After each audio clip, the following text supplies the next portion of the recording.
Nós vamos continuar com a nossa série chamada Salmos, e o foco do que nós estamos olhando para esse mês é um novo começo. A vida cristã, de fato, é um novo começo. A gente deixa as coisas velhas para trás e tudo se faz novo, e a gente vai caminhando nesse novo começo.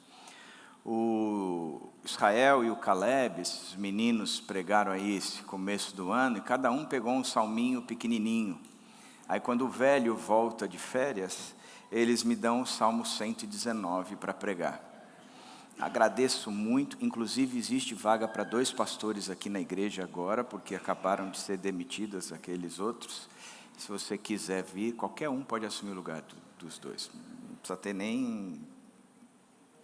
Salmo 119 é legal. Na verdade, Salmos é legal. Eugene Peterson, ele dizia que toda a Bíblia é Deus falando com o homem, e o livro de Salmos é o único livro que é o contrário. É o homem falando com Deus.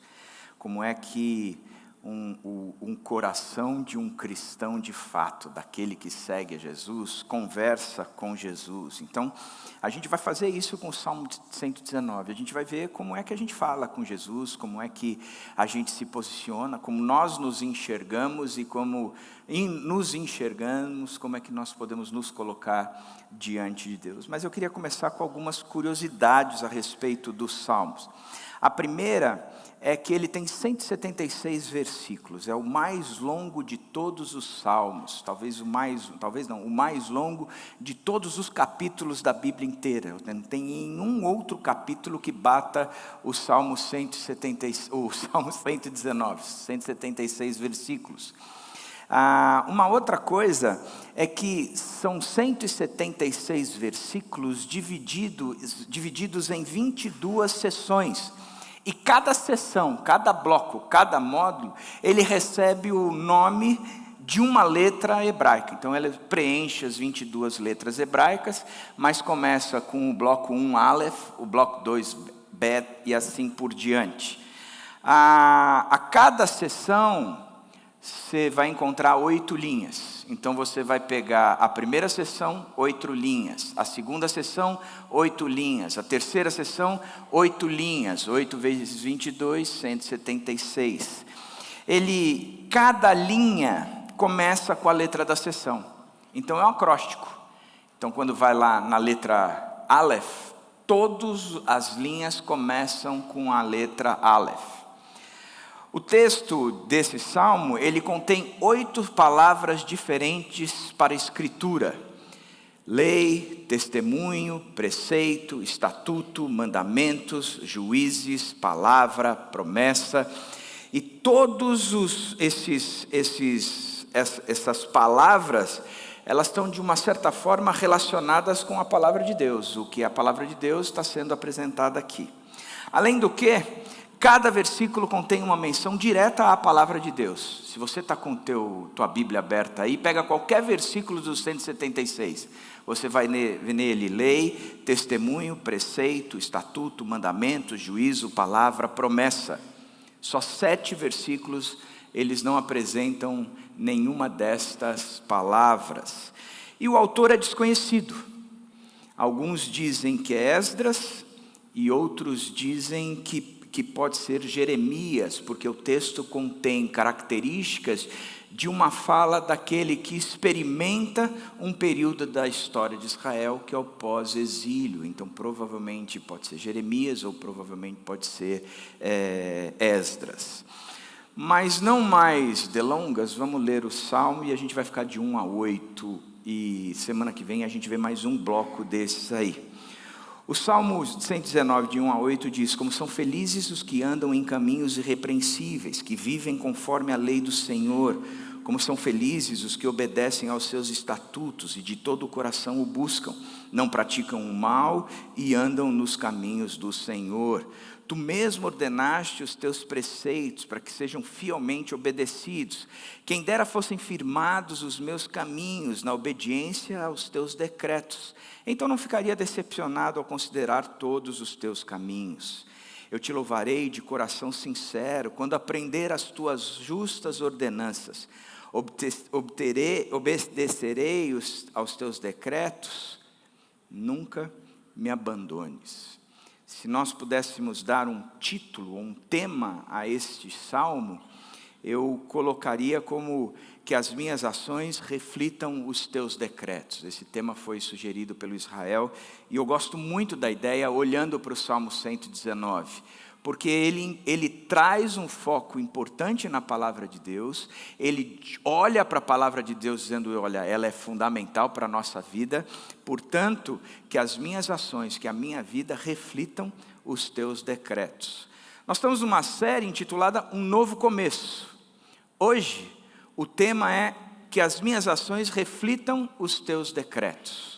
Então eu queria dar um esboço desses primeiros 8 versículos, para você poder entender um pouquinho melhor cada um deles. A verdade é que quando eu, Israel e Caleb, a gente traz uma palavra aqui, em geral essa palavra a gente estudou, leu, estudou, aí pegou um comentário ali, pegou um comentário lá, não sei o quê, e de repente a gente vai sendo assim, nutrido da palavra de Deus e da influência de grandes pensadores a respeito da palavra de Deus, e aí a gente traz um conteúdo de uma certa forma formatado por nós. Mas nesse caso eu quero dizer que esta mensagem, ela é totalmente formatada por um teólogo que eu admiro bastante, o André Fontana. Cara, eu sou louco por este teólogo.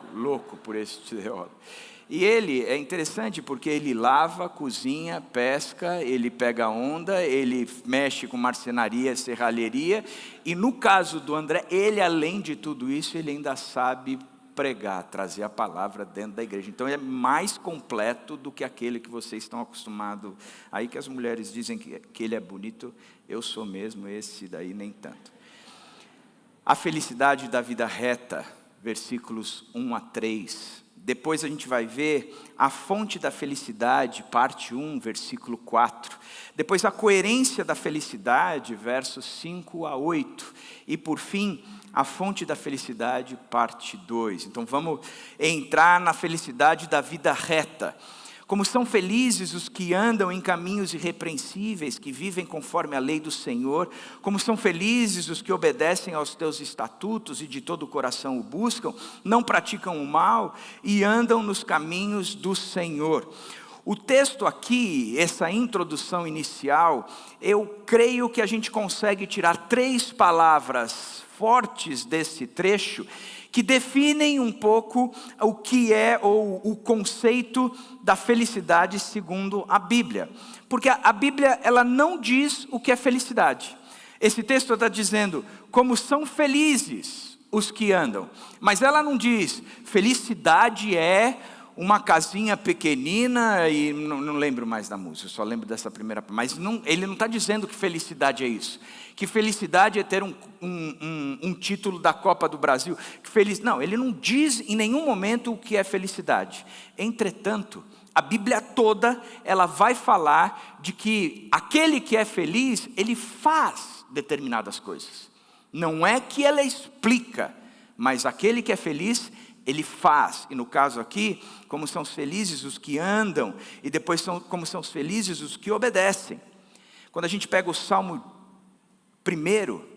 o primeiro versículo do Saltério, ele diz assim, como é feliz aquele que não busca o conselho, não anda, não imita, e depois ele não se assenta. E é interessante como ele não busca o conselho, e depois ele não imita. A gente vai ver isso um pouco mais para frente.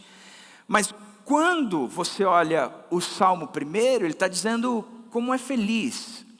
E a melhor tradução para essa expressão, não é feliz como está sendo lido aqui, mas é feliz pra caramba. Felizardo, felizão, um baita feliz.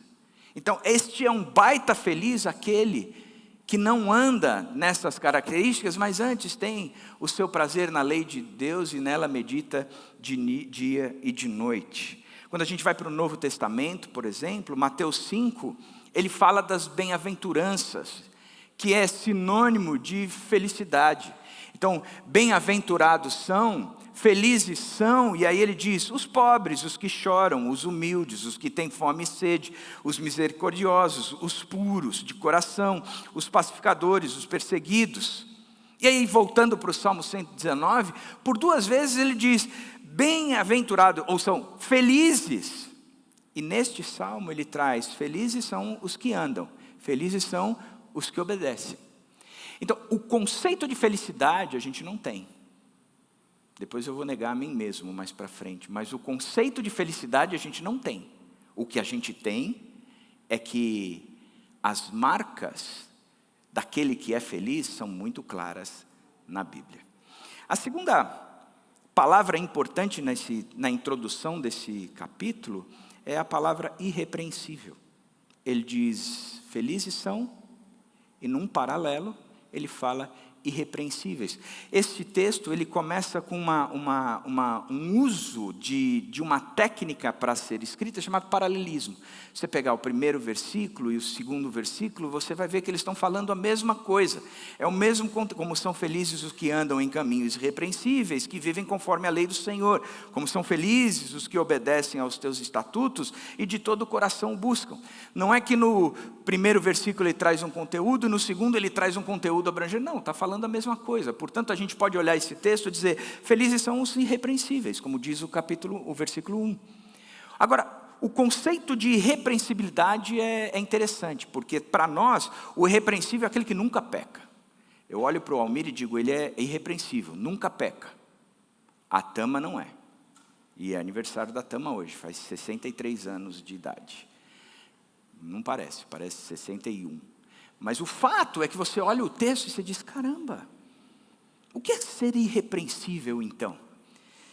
Davi, no Salmo 18, diz o seguinte, tenho sido irrepreensível com ele e guardei-me de praticar o mal. Davi diz, eu tenho sido irrepreensível para com o Senhor, e eu me guardei de praticar o mal. Você vai dizer, esse é irrepreensível. O cara está certinho com o Senhor e está guardado, né? Se colocou dentro de um armário para não fazer nenhuma coisa errada. Mas também no Salmo 51, ele diz, pois eu mesmo reconheço as minhas transgressões e o meu pecado sempre me persegue. Contra ti, e só contra ti, pequei e fiz o que tu reprovas. Olhando essas duas versões, a gente começa a entender que esses 2 versículos, que o ser irrepreensível não é estar totalmente sem pecado. O uso do termo irrepreensível em relação às pessoas na Bíblia, ele geralmente significa que elas viveram de maneira que não podem ser honestamente acusadas de se desviar do caminho que o Senhor estabeleceu. Por exemplo, a Bíblia fala que Noé, ele é descrito em Gênesis 6 como um homem irrepreensível. A Bíblia fala que Jó, no capítulo 1 do seu livro, também é descrito como um ser ou uma pessoa irrepreensível. E inclusive Deus conversa com o diabo, apresentando Jó dessa forma. Você viu o meu servo Jó, como ele é irrepreensível? Então quem apresenta Jó para o diabo é o próprio Deus. É interessante isso. Então se Deus está falando, é porque existe a característica da irrepreensibilidade. Entretanto, o livro inteiro de Jó vai ser Deus trabalhando uma área na vida de Jó que precisa ser tratada, trabalhada, desenvolvida. Se você for para o texto de Deuteronômio 18:13, há a convocação de Deus ao povo de Israel, dizendo, todos vocês precisam ser irrepreensíveis. Quando a gente chega no Novo Testamento, essa ideia também ela é bastante presente. Por exemplo, na carta de Efésios 1:4, Paulo diz assim, porque Deus nos escolheu nele antes da criação do mundo. Mais uma vez, todas as vezes que entram em discussão, é Deus que escolhe ou sou eu que escolho? É Deus que escolhe ou sou eu que escolho? Para com essa discussão. Quando você falar, é Deus quem escolhe, sempre é escolhido para um propósito. E no caso de Efésios 1:4, Paulo diz, porque Deus nos escolheu nele antes da criação do mundo, qual é o propósito? Para sermos santos e irrepreensíveis em sua presença. Ou seja, a convocação de Deus para nós é para sermos irrepreensíveis. Agora, isso significa que o ser irrepreensível não é que eu estou sem pecado. Eu não consigo, e ninguém pode dizer isso, eu sou irrepreensível e eu não tenho pecado. Não é isso. A Bíblia fala que todos nós temos pecado. E que todos nós estamos lutando contra o pecado. A Bíblia é clara dizendo, olha, vocês são filhos de Adão. O pecado entrou em Adão e foi passado para toda a humanidade. O próprio Davi, Salmo 51, diz, eu fui gerado no pecado. Eu nasci no pecado. Eu sou um cara que não dá para dizer, eu sou pecador. E ele ainda acrescenta dizendo, e as minhas transgressões estão constantemente diante de mim. Ou seja, o pecado é algo que existe em nós. Agora, então André, me explica com essa história. Como é que eu posso ser irrepreensível se eu tenho pecado? Significa fazer vista grossa? Não. Quando você pega o texto de 2 Timóteo 3,16, ele diz o seguinte, toda a escritura é inspirada por Deus e útil para o ensino, para a repreensão, para a correção e para a instrução na justiça, para deixar o homem preparado, pronto, qualificado e irrepreensível. Então presta atenção. O que a Bíblia está falando é que a irrepreensibilidade é algo que eu corro atrás, que eu caminho por. Então eu vou conhecendo a Bíblia e a Bíblia ela é útil para me transformar.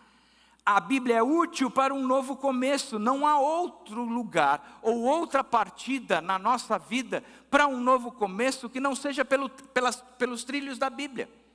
Não existe transformação sem a Bíblia. E é o que ele está dizendo.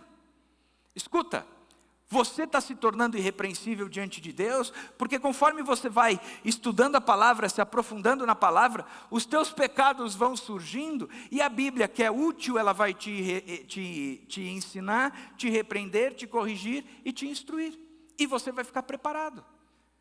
Portanto, a irrepreensibilidade é aquele cara, eu agora, honestamente, ninguém pode dizer que eu estou em pecado, porque se dizer eu corrijo. Mas eu estou caminhando nessa história. Então ele está dizendo da felicidade e de ser irrepreensível. A palavra-chave aqui é obedecer.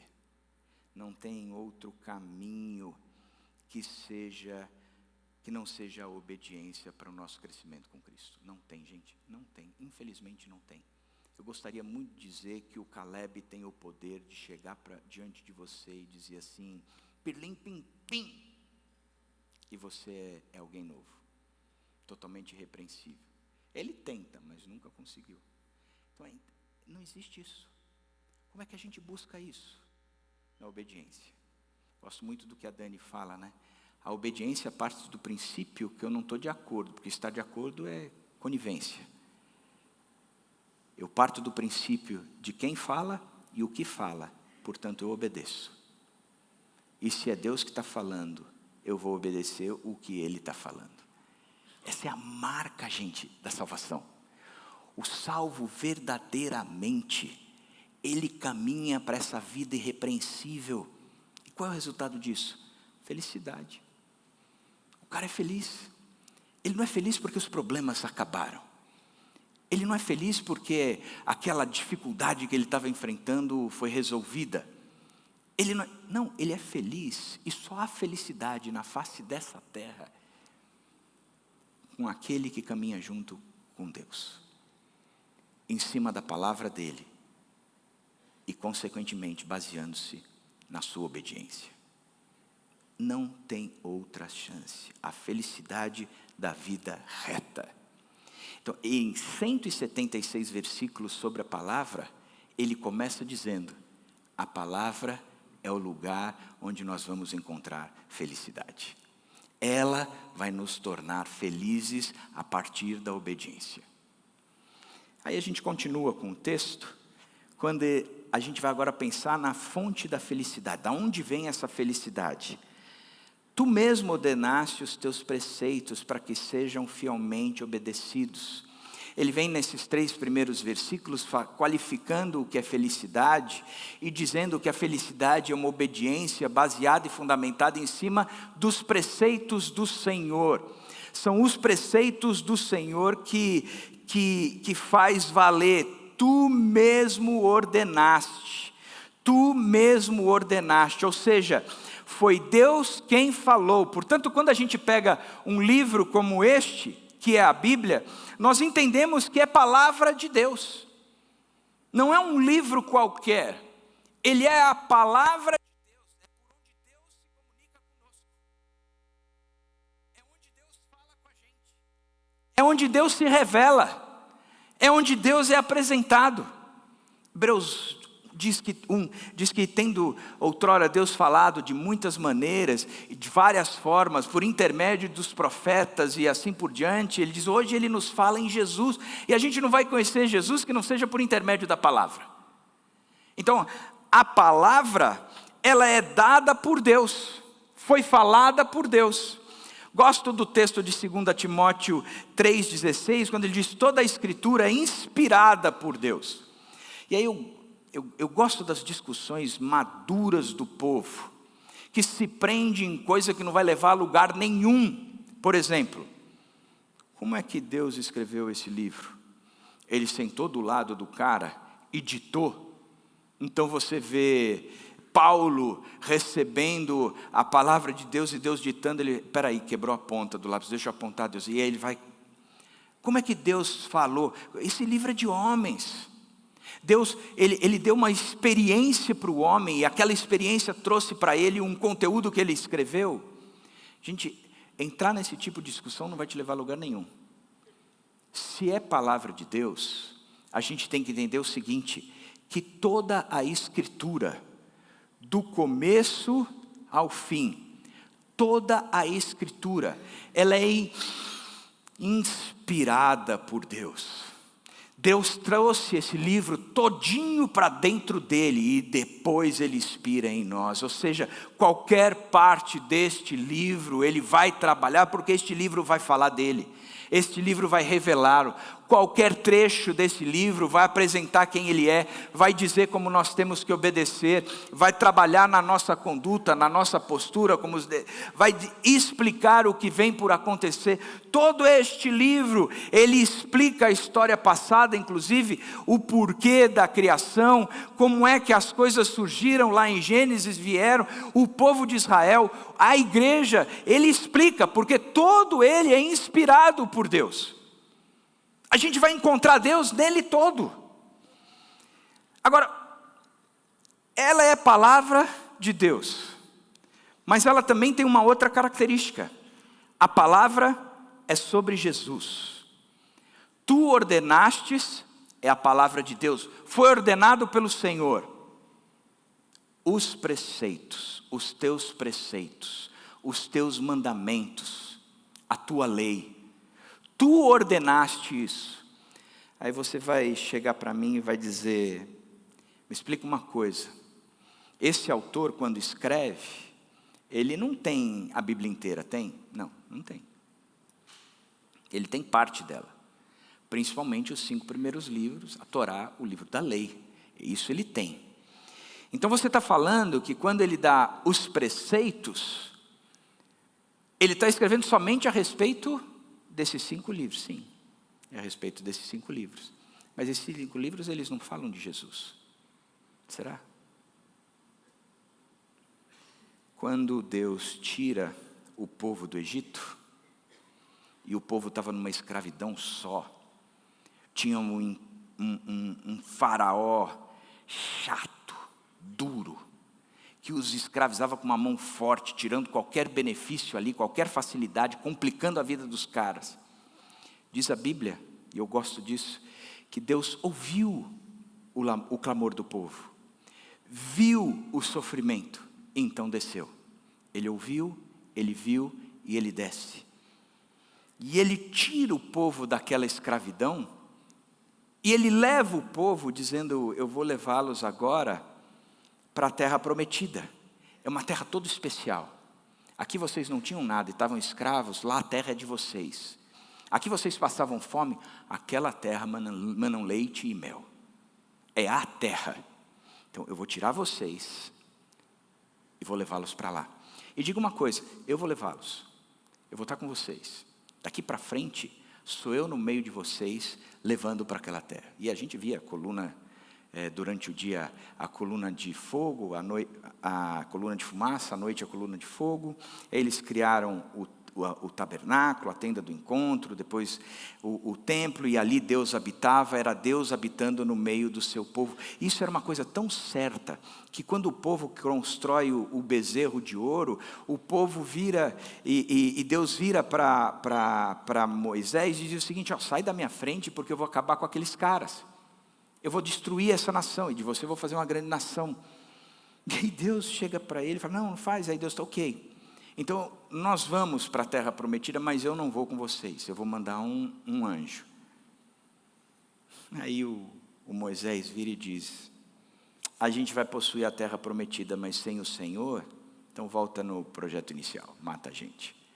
Porque tem a bênção, sem aquele que abençoa, não vale de nada. E a fala de Moisés é brilhante.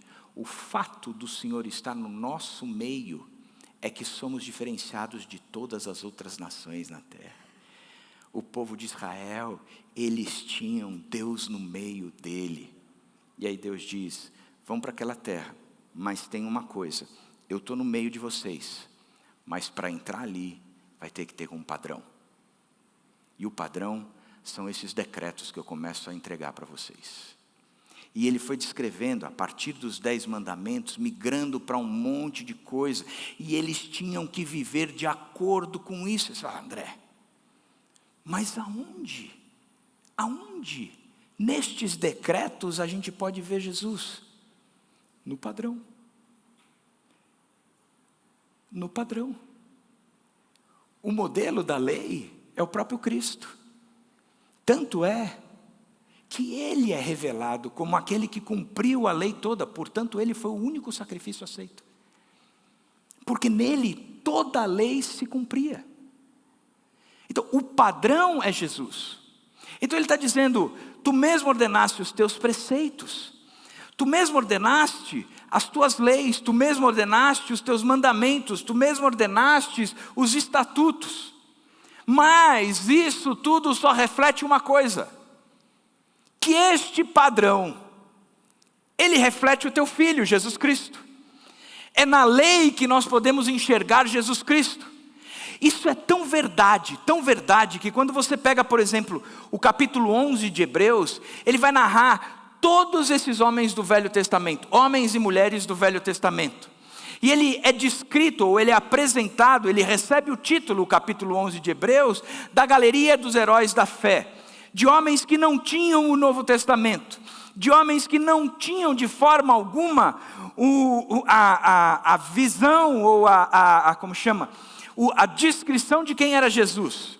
Eles não tinham, mas eles viveram pela fé, e eles viveram pela fé, e aí entraram nessa galeria. E a gente vai ver, por exemplo, Abraão, que pega o filho e sacrifica o filho, porque tinha certeza que sobre o filho repousava uma promessa, que mesmo que ele matasse aquele filho, Deus o ressuscitaria dentre os mortos, porque a promessa estava nele. Ok, ele tinha fé em Deus. Hebreus 11 inteiro. Mas o que eu quero que você saiba é que ele não tinha a fé em Deus. Ele tinha num movimento de Deus. Quando você termina de ler o capítulo 10, que precede a galeria dos heróis da fé, 2 versículos depois entra a galeria dos heróis da fé. Ele diz que eles tinham uma certeza, que aquele que vem, virá e não tardará. Por que é que Abraão fez o que fez? Porque aquele que vem, virá e não tardará. Essa era a certeza de Abraão. Por que é que Moisés fez o que fez? Porque aquele que vem, virá e não tardará. Essa era a promessa que parava em cima de Moisés, que ele tinha certeza disso. A convicção de tudo isso. E na história de Israel, inúmeras vezes a pessoa de Jesus Cristo é apresentada. Por exemplo, na própria história de Abraão, quando ele vai sacrificar Isaac, diz que ele pega o seu único filho, coloca em cima dele os feixes para poder fazer o sacrifício, e era um filho da promessa. Tinha Ismael, mas o filho da promessa era aquele ali. E ele pega aquele cara, o seu filho querido, nascido na sua velhice, e que pairava sobre ele uma promessa, coloca um monte de madeira em cima dele e leva para o altar. E diz a galeria dos heróis da fé, que ele mata aquela criança, aquele adolescente, porque ele levantou e Deus segura a mão e diz: para, olha ali. E a gente começa a entender que sobre um filho único paira uma promessa, e sobre esse filho único que carrega um madeiro sobre as suas costas, a promessa de vida começa a ser espelhada. E eu poderia dizer um monte dessas aqui para vocês, mas eu gosto muito do texto de Jacó. Eu gosto demais da história de Jacó e principalmente da história de José. Jacó, ele tem 12 filhos, o segundo de baixo para cima é o querido, porque é nascido da mulher que ele amava. E ele evidenciou essa preferência. Evidenciou, por exemplo, na túnica que José usava. Era uma túnica Brooksfield, enquanto que todas as outras eram Hering. Então tinha ali a sua característica especial. E os irmãos eles aprontaram com José, jogaram no poço, venderam ele, tiraram essa túnica e mancharam de sangue. Chegou para o pai e disse: ó, teu filho morreu, algum animal pegou. Interessante que eles tinham razão de fazer o que eles estavam fazendo. Porque José chega para os irmãos e tive um sonho. E o significado do meu sonho é que vocês um dia vão se prostrar diante de mim. Daí depois ele diz: tive um outro sonho. E o significado do meu outro sonho é que vocês e o papai e a mamãe também vão se prostrar diante de mim. Vão se ajoelhar na minha frente. Ah, cara, se sou eu, um dos irmãos dele, eu ia com os 10. Bora, eu cavo o poço, alguém joga. Porque eu posso dizer: não, caiu sem querer, mas eu cavo. E aí pegam a túnica do Brooksfield dele, mancham de sangue, chegam para o papai. E a história que eles contam para Jacó é: José morreu. Teu filho morreu. Ele já não está mais entre nós. E olha aqui essa túnica, a evidência da morte dele. O fim da vida de José, ou o fim da história de José, em Gênesis capítulo 50, ela é brilhante. Porque Jacó morreu, e aí os irmãos dizem: nós estamos ferrados. Ele segurou a punição sobre nós, porque papai estava vivo. E ele é aquele que me disse: se fosse a mamãe, a gente já tinha apanhado. Mas como papai está vivo, ele segurou a punição. Então agora que papai morreu, ele vai acabar com a gente. Então vamos fazer o seguinte, vamos contar uma história para eles. E eles foram. Mandem avisar para José que o papai, antes de morrer, mandou uma mensagem para eles. Ele disse para pegar leve, para perdoar o pecado, para não levar em conta. E José ouve aquilo, manda chamar os irmãos, e os irmãos chegam na presença dele, e ele começa com o seguinte discurso: não tenham medo. Por quê? Porque ele tinha uma visão diferente da dos irmãos. Ele diz o seguinte: vocês planejaram o mal contra mim, mas Deus o tornou em bem, para que hoje fosse preservada a vida de muitos. Por isso, não tenham medo, eu sustentarei vocês e seus filhos. Que história bacana, né? Agora presta atenção o que está sendo dito nessa história. Aquele que estava morto, de repente aparece vivo, dizendo: não tenham medo, o mal que vocês fizeram não foi considerado em conta. Pelo contrário, eu estou aqui para salvá-los. E não só isso, eu vou sustentá-los. De quem ele está falando? É de Jesus. Eu acho isso lindo. os decretos refletem Jesus. A história de Israel reflete Jesus. Então quando ele diz, tu mesmo ordenaste, a palavra de Deus é tua, é palavra de Deus, ela é tua. E o que o Senhor fez? O Senhor revelou o teu Filho em toda a palavra. Ela trata a respeito de Jesus. Mas o texto continua nos versos 5 a 8, e a gente vai ouvir a coerência da felicidade. Quem dera fossem firmados os meus caminhos na obediência ou na obediência aos teus decretos. Então não ficaria decepcionado ao considerar todos os teus mandamentos. Eu te louvarei de coração sincero. Quando aprender as tuas justas ordenanças, obedecerei aos teus decretos. Qual é a coerência da felicidade? O salmista vem dizendo que a felicidade, ela nos leva, ou ela faz parte, é resultado daquele que é irrepreensível pela obediência. Depois ele vem dizer, a obediência nos decretos de Deus. Porque os decretos de Deus, a lei de Deus revela Jesus, e toda a palavra revela Jesus. Então, a fonte é a palavra que revela Jesus. Mas aí ele traz, mas tem uma coerência aqui, gente. Ele mostra, quem dera, a ambição, o desejo, a vontade, a busca. Quem dera, aquilo que o Senhor ordena eu vivesse. Eu desejo que aquilo que o Senhor ordena eu viva. Eu gostaria muito que a minha vida refletisse aquilo que o Senhor ordena. Que a minha vida fosse o testemunho prático daquilo que o Senhor ordena. Quem dera, esse é o meu desejo. Essa é a minha busca. Essa é a coisa que eu corro atrás. Portanto, ele mais uma vez fala a respeito da obediência. Quem dera fossem firmados os meus caminhos na obediência aos teus decretos.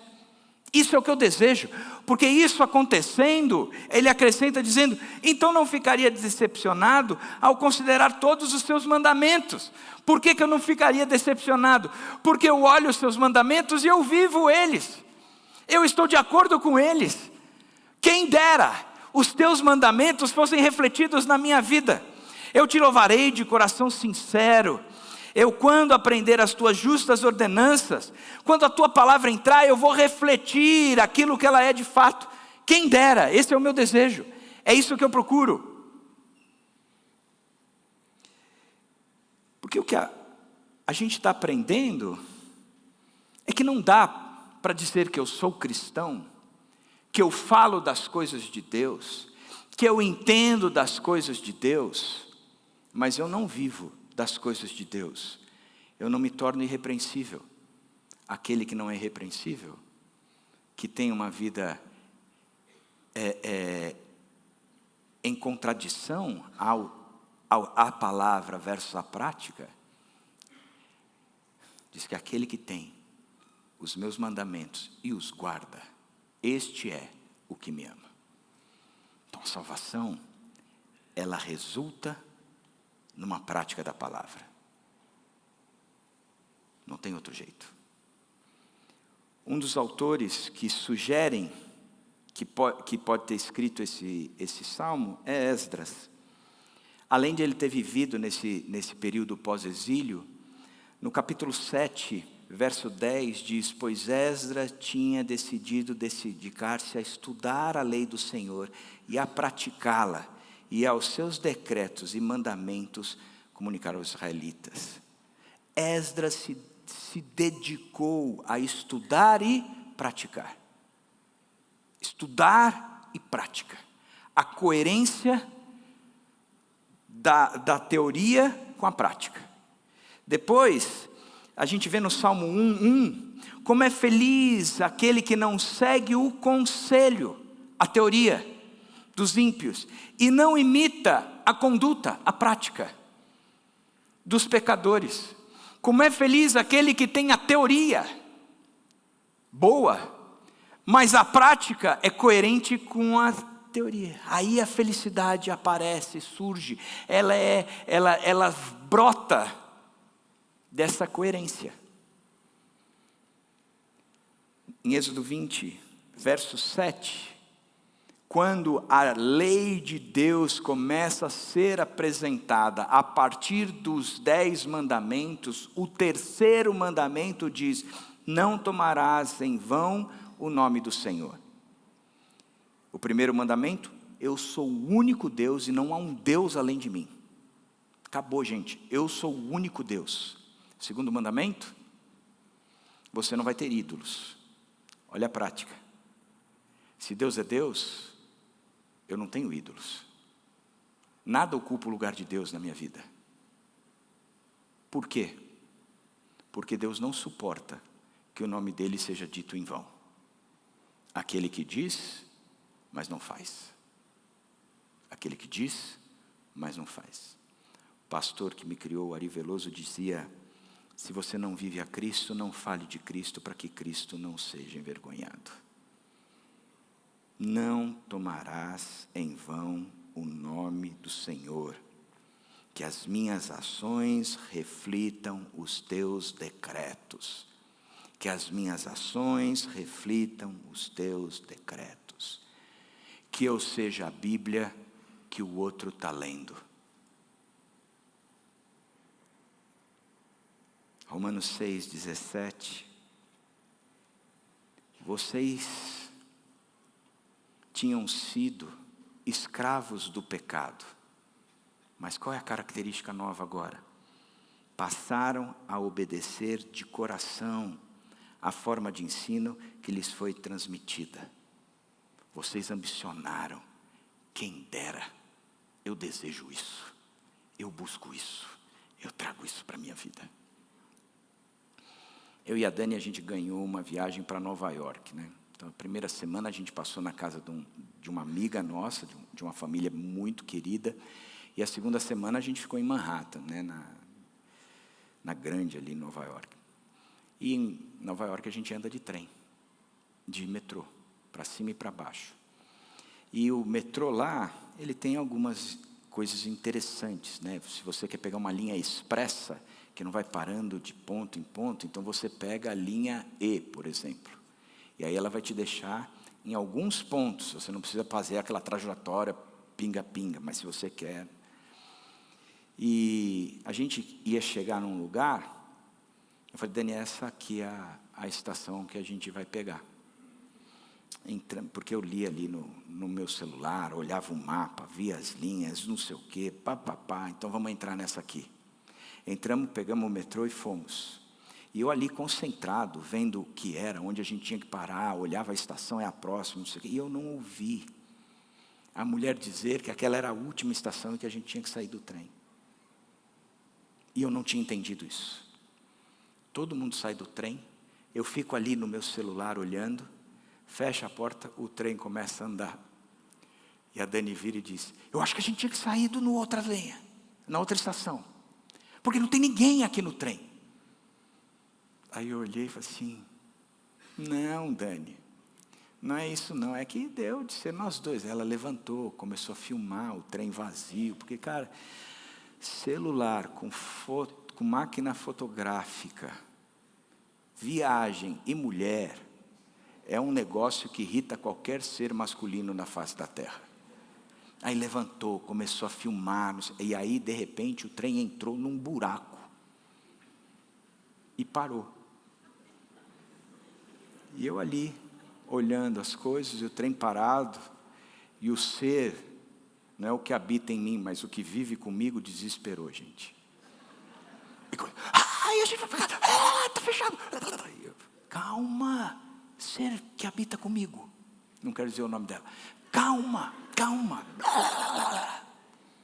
É o que rolou. 3 minutos, que sinceridade, pareceram a vida inteira, de uma tensão, e a minha oração é: não apaga a luz do metrô, do trem, porque se apagasse, eu já visualizava o Brad Pitt interpretando a cena do casal que ficou preso inúmeros dias naquele metrô. E a mulher, no caso interpretada pela Sandra Bullock, né? Tem que manter o nível, senão... Agora o que eu aprendi? Que não adianta ter a teoria se ela não se aplica à prática. Não adianta ter a teoria se eu não percebo como funciona. Não adianta ter a teoria, porque não vai te levar a lugar nenhum. Você vai ficar preso em algum lugar. Quem dera, eu desejo, eu quero muito que a minha vida reflita isso. Eu quero muito que o meu relacionamento reflita Cristo. Eu não quero o pecado, eu quero que a lei, o modelo seja Cristo. Eu quero muito que a minha posição dentro da empresa reflita Cristo. Eu não quero lei, eu quero Cristo. Portanto, eu vivo a lei porque eu quero Cristo. Quem dera que a minha posição dentro da minha família refletisse Cristo. Porque eu conheço a lei e a lei me empurra para Cristo. Portanto, se ela for aplicada em mim, os outros verão Cristo. Se eu for irrepreensível, os outros verão Cristo. Quem dera, quem dera, quem dera. Porque somente os irrepreensíveis é que entravam na terra prometida. A terra que manava leite e mel. Somente estes, porque a própria geração de Josué e Caleb não entrou. Só entraram aqueles, Josué e Caleb. Os irrepreensíveis é que entraram. Somente os irrepreensíveis é que entrarão. Só eles. Só eles. E aí a gente termina com a última passagem, a fonte da felicidade, parte 2. Nunca me abandones. Vamos ler juntos? Juntos. É together, assim, é uma coisa misturada. Vamos ler juntos?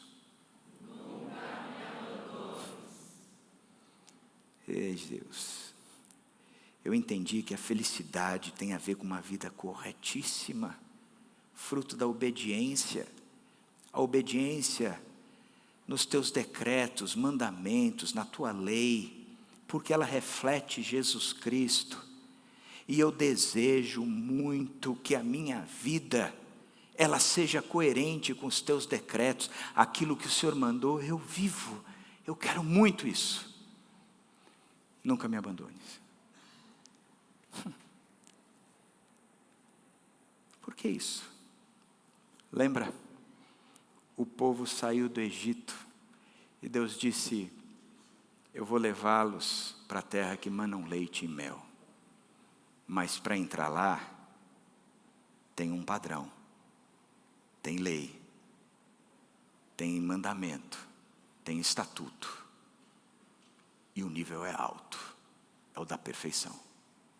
Só entra lá quem tiver nessa característica. Eu sei o que está passando na cabeça de vocês. Eu nunca vou ter isso. Mas eu vou com vocês. Eu pego vocês pela mão. Vamos, filho, vamos. A gente vai entrar lá. Porque você não está indo sozinho. Eu estou te levando. Que Deus! Nunca me abandones. Porque eu vou te dizer uma coisa sincera. O próprio Paulo dizia: o bem que eu quero eu não faço, mas o mal que eu não quero eu vivo fazendo. Desventurado, desgraçado o homem que eu sou. Porque é isso mesmo. De repente brota em nós o nosso pecado e a gente fala como Davi falava: as minhas transgressões estão sempre diante de mim. Eu quero lutar, mas às vezes isso é maior do que eu não consigo. A tua palavra diz que o modelo é esse. Eu ambiciono por isso, Pai. Eu quero colocar a obediência em primeiro lugar. E eu vou fazer um sacrifício danado para viver tudo isso. Mas eu tenho medo de não alcançar pelo próprio mérito. E aí vem Deus e sussurra: você não vai alcançar pelo próprio mérito. Porque esse pecado já foi vencido por mim. Sou eu que venço o pecado na sua vida. Lute contra ele, mas vem cá, me dá a mão, que eu vou te levar até lá. Eu nunca vou te abandonar. O padrão foi dado por mim. Portanto, é possível você viver esse padrão, porque eu te levo lá. Salmo 2, verso 11 e 12. Adorem o Senhor com temor, exultem com tremor. Temor, tremor. Como são felizes todos os que em Deus se refugiam. Salmo 65, 4.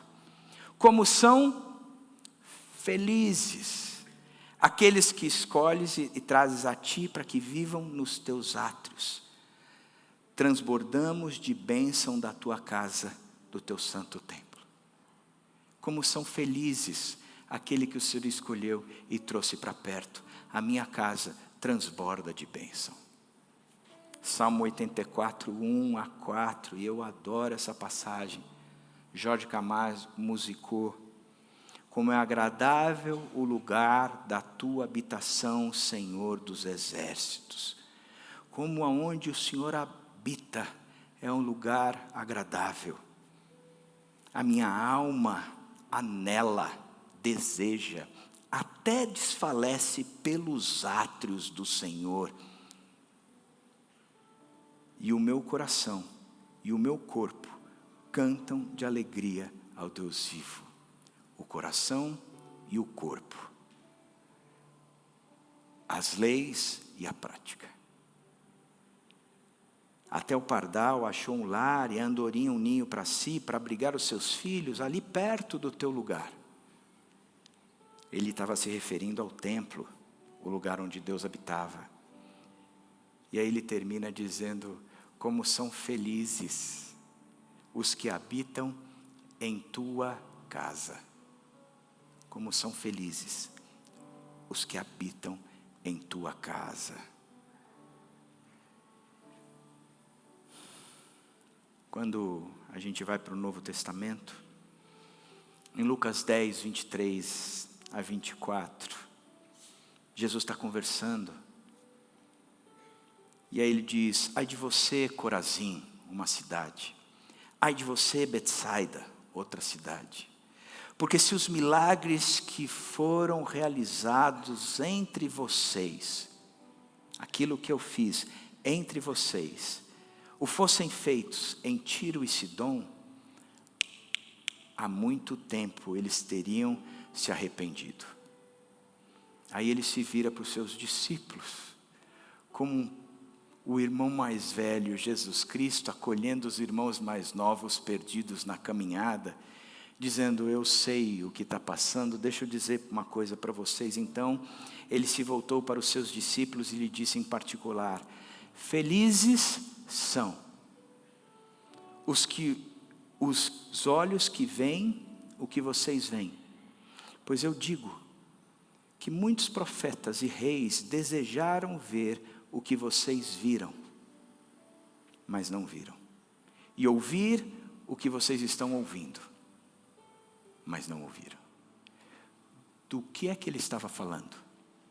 O que é que os profetas e reis desejaram tanto ver e não viram?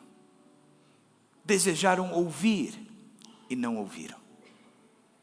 Aquele mesmo que contava essa história. Não eram os milagres, mas era o próprio Jesus Cristo. Aquele que tinha sido revelado em todo o Velho Testamento. Eles queriam ver isso. Ele diz, felizes são os que me veem, felizes são os que me ouvem. E a Bíblia ensina assim o que é felicidade. Felicidade é Jesus Cristo. Aquele que o tem, que o segue, esse é feliz. Não há felicidade neste universo que não seja em Jesus Cristo. Você está aqui hoje. Você tem sem dúvida nenhuma as ordenanças de Deus, a lei de Deus, a palavra de Deus. Mas o Deus da palavra também está aqui. E é aquele que está dizendo, batalhe por ser aquilo que eu estou te falando.